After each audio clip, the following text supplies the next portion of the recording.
It was supposed to be a feel-good moment, one of those rare, almost sacred moments for ARMY. All 7 members together, laughing, relaxed, talking freely like they used to before enlistment, before lawsuits, before corporate chaos took over the industry. When BTS went live on Weverse on December 21st, fans weren't expecting controversy. They were expecting comfort, nostalgia, that familiar OT7 energy that reminds everyone why BTS is BTS.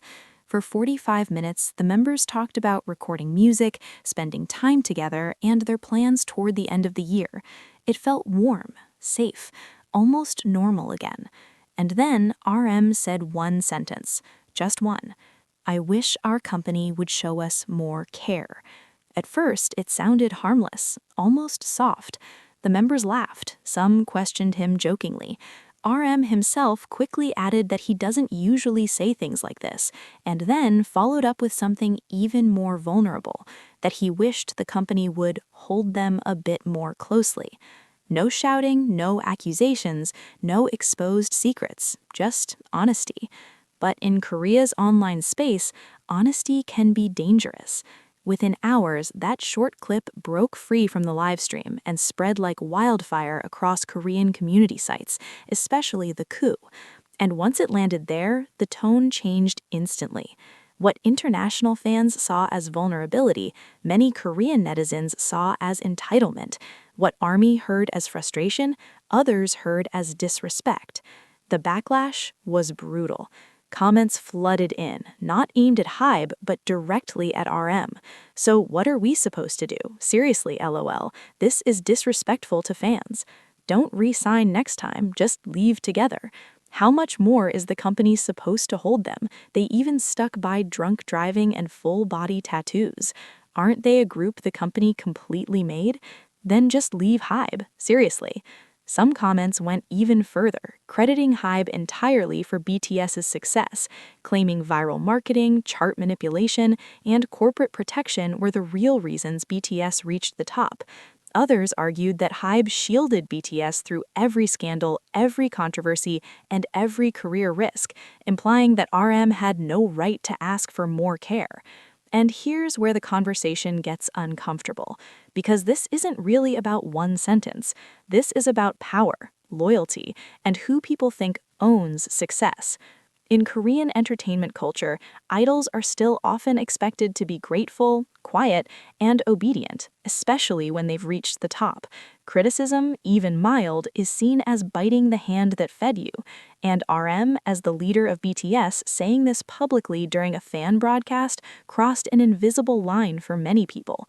To some netizens, bringing internal dissatisfaction into a fan space felt manipulative, like dragging fans into a corporate issue they didn't sign up for. They asked why RM didn't address it privately, why say it live, why now? But here's the other side.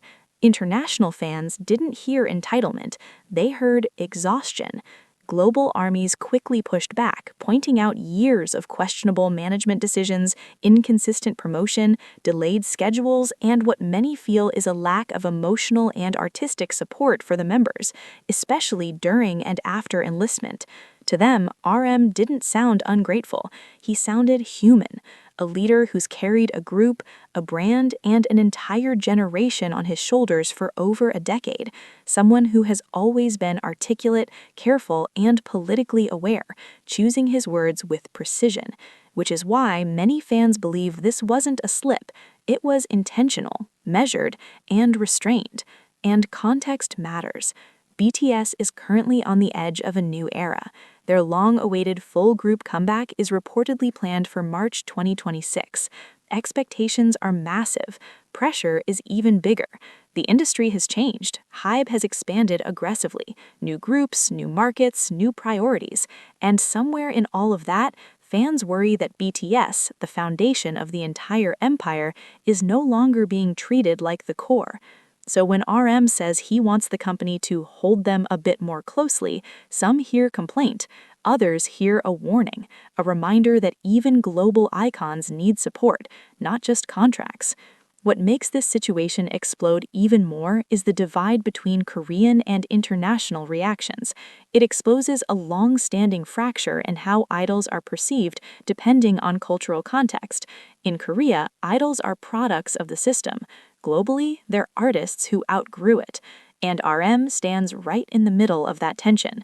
Was it the right place to say it? That's debatable.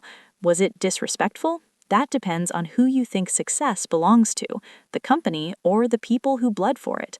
One thing is certain, this wasn't careless. RM doesn't speak carelessly. Every word from him carries weight, whether people like it or not. And maybe that's why this hit so hard, because it forced a conversation HYBE, fans, and even the industry aren't comfortable having yet. As BTS moves closer to their reunion, moments like this remind us that the biggest group in the world still operates under very human tensions: loyalty versus autonomy, gratitude versus growth, silence versus honesty.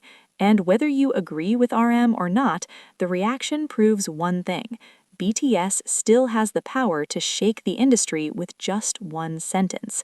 If you care about BTS, about how idols are treated behind the scenes, and about what their next era might really look like, make sure you're subscribed, because as 2026 approaches, these conversations are only getting louder. 빨리 내년 봄이 왔으면 좋겠어. 이 시간들이 괴롭긴 해. 야, 나 쉽지가 않아. 우리 회사가 좀 더 뭔가 좀 우리한테 더 애정을 가져줬으면 좋겠어.